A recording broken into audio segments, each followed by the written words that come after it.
nta yindi nyifato ihari kiretse gusenga ufukamye. Batwereka ko inyifato nziza mu gusenga ari ugufukama. Abatubanjirije bose mu gusenga Imana nta guhagarara, aho buri wese asenga uko abishatse, akabaho asenga ibintu. Muri Yesaya 45 ku murongo wa 23 akavuga ngo ndirahiye ijambo ry'ukuri ritazirahuruzwa.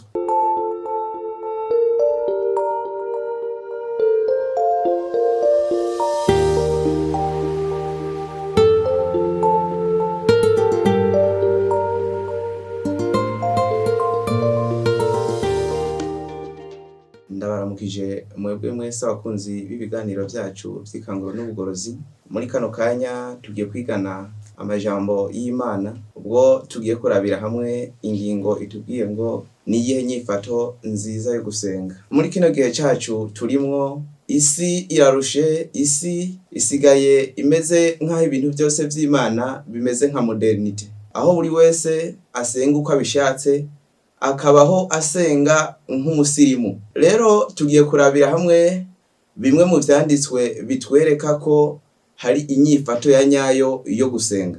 Yesu nk'umuherezi wacu, nk'umucunguzi wacu, niwe bariko bayaga n'umusamariyakazi.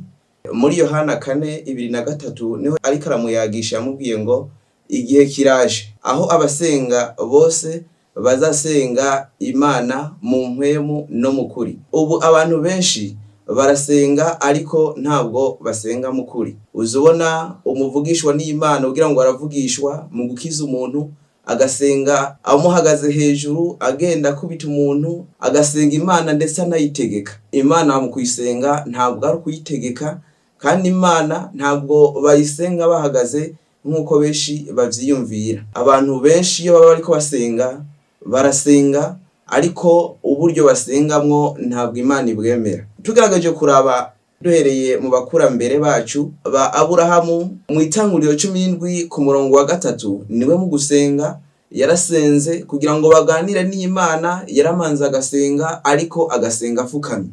Niyo mpamvu abatubanjirije bose batwereka ko inyifato nziza mu gusenga ari ugufukama. Mose kugira ngo babonane n'Imana, kugira ngo Imana imwumvire, ugusenga kwiwe yarasenga hanyuma agafukama ndetse akambaza Imana. Ntabwo kwari uguhagarara ngo asenge hanyuma ngo babonane n'Imana. Yaraha Imana icubahiro kuko Imana ni byose. Mu guharura niho uzabibona. Mu ngoma ya mbere 21 ku murongo wa 16 naho hatwereka umwami yarayoboye igihugu ariwe Dawidi mu gusenga yiragije Imana ariko afukamye.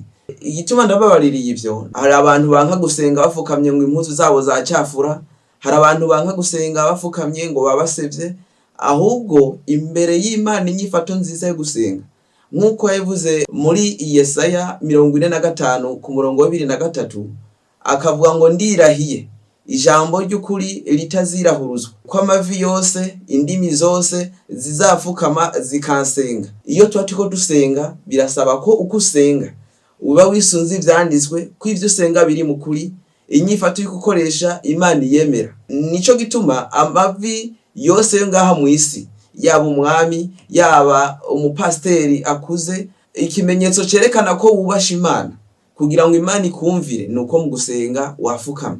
Hari ibintu vyinshi muri iyi si, abantu benshi igitigiri nyamwishi bavuga ngo Imana ngo tuyisenga mu mpwemu.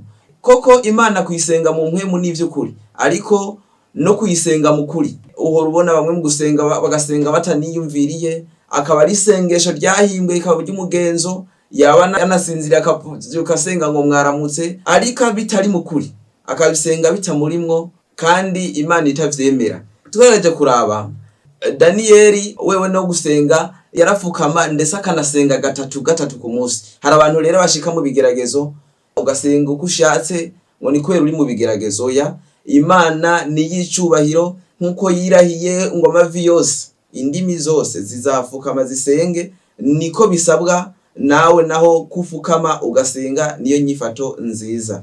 Tugerageje kuraba mu bigishwa ba Yesu, nta muntu numwe yigeze asenga ahagaze. Barasenga bakiragiza Imana ariko bafukamye. Ivyo byose tugira twereka ko inyifato nziza ari ugusenga buri muntu wese afukamye. Nta yindi nyifato iriho mu gusenga Imana, nta guhagarara, nta yindi nyifata ihari kiretse gusenga ufukamye. Muri Luka 2:41 Yesu nawe nk'umucamanza wacu yatweretse akarorero, asenga afukamye, aha Imana icubahiro ko yari yambaye ishusho y'umuntu, arasenga asaba Imana inguvu, Imana imwongera inguvu. Mu Vyakozwe n'Intumwa niho batwereka ko Pawulo nawe yari intumwa. 2:1 wewe mu gusenga bamuherekeje bagiye bafukama ku musenyi, basenga Imana, barasezerana.